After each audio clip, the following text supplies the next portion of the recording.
Hello, আসসালামু আলাইকুম। এই ভিডিওটা দেখেন, আমি আপনাদেরকে দেখাচ্ছি। এটা হলো আতর, বুঝছেন? আমাদের বাংলাদেশে যারা ভাবিরা আছেন, যারা আপারা আছেন, তাদেরকে সবাইকে উদ্দেশ্য করে বলতেছি, আমরা আতর মাখলে নাকি আমাকে গুনাহ হয়। আমরা বাংলাদেশে যারা মেয়েরা আছে, এই যে এগুলো কি, এগুলো আতর না? এগুলো মাখলে কি তাদের গুনাহ হয় না? এই ছেলেদের আছে, মেয়েদের আছে, সবাই মিলায় যা আছে। এই যে আতরের অভাব নাই, দুনিয়ার আতর, ঠিক আছে? এগুলো যে তারা মাইখা বাহিরে যায়, তাদের গুনাহ হয় না, তাই না? আমরা মাখলেই গুনাহ হইয়া যায়। আরও আপনাদেরকে দেখাচ্ছি, থাকেন। এটা হলো আমার ম্যাডামের মেয়ের, বুঝেছেন? আমার ম্যাডামের মেয়ের আতর, সেন্ট।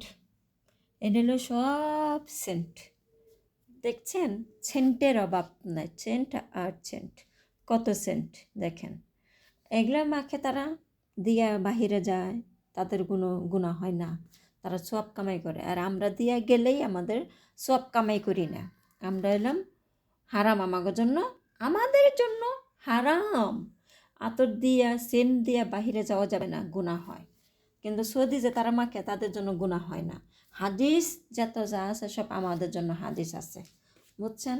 সব আমাদের জন্য হাদিস। এই যে দেখেন, গাহুয়া খায়, তারপর এটা সেটা খায়, কফি খায়। এই যে এটা হলো আমার ম্যাডামের বড় মেয়ার, আমার ম্যাডামের বড় মেয়ার। এই যে জিনিসের অভাব নাই বাবা, দেখছেন? কি আর কমু, জিনিসের অভাব নাই। এই যে যেটা হলো ছেলের, আর তো সেন্ট হলো ছেলের, মানে আমার ম্যাডামের ছেলের। এমনি যত যা আছে সব ছেলের, ঠিক আছে? এই যে সৌদি আরবে খালি সেন্টই পাইবেন, সেন্ট ছাড়া কিচ্ছু পাইবেন না, খালি সেন্ট আর সেন্ট। আর দেখা যে ঘরের মধ্যে দেওয়ালি, কত বড় আয়না, দেওয়াল আয়না, দেখছেন? মাথার থেকে বড় পর্যন্ত দেওয়াল। এই যে দেওয়াল আয়না, পুরাটা দেওয়াল। এরকম যদি আমি বাড়িতে দেওয়াল আয়নাটা রাখতে পারতাম, তাহলে ভালো হতো না? আরও সুন্দর হতো, ঠিক আছে? আল্লাহ কবে করতে দিবে এত বড় দেওয়াল আয়না, বানাইতে পারবো কিনা না পারবো আল্লাহ মালিক জানে। এই যে এটা হলো আরেকটা আয়না, এটা হলো ম্যাডামের মেয়ের আয়না। এটা ঘরে ছিল, ঘরের থেকে যে বাহিরে আনছে, যে বাইরে আয়না দিছে।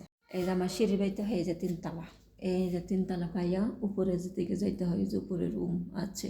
আজকের মতোই একটু ভিডিও বানাইলাম, মানে আপনাদের উদ্দেশ্যে, যে আমরা মেয়েরা যদি দিয়ে বাহিরে যায় আমাদের গুনাহ হয়, কিন্তু তারা যে সেনমাই খাজা তারা বাহিরে যায়, তাদের জন্য কোনো গুনাহ হয় না, ঠিক আছে? যত হাদিস, যত কোরআন, যত সমস্যা আমাদের বাংলাদেশের মেয়েদের। এই আতর দিয়ে বাইরে যান যাবে না, এই সেন্ট দিয়ে বাইরে যান যাবে না, হারাম। তাহলে আচ্ছা, সব কিছু যদি আমাদের জন্য হারামই হয়, তাহলে সৌদের মেয়েদের জন্য কি, সৌদি মহিলাদের জন্য কি, তাদের জন্য হারাম না? তাহলে আমগোর জন্য হারাম? এ পর্যন্ত মানে আমাদের বাংলাদেশ যারা আছে, ভাবি, আপা, বোন, ভাই, তাদের জন্য উদ্দেশ্যে ভিডিওটা করা, ঠিক আছে? কেউ কিছু মাইন্ডে নেবেন না, কেউ খারাপ কমেন্টসে যাবেন না, মানে তাদেরকে চোখে আঙ্গুল দিয়ে দেখায় দেওয়ার জন্য। আমাদের জন্য যত হাদিস, কিন্তু সৌদি আরবের জন্য কোনো হাদিস নাই। ওকে, ভালো থাকবেন।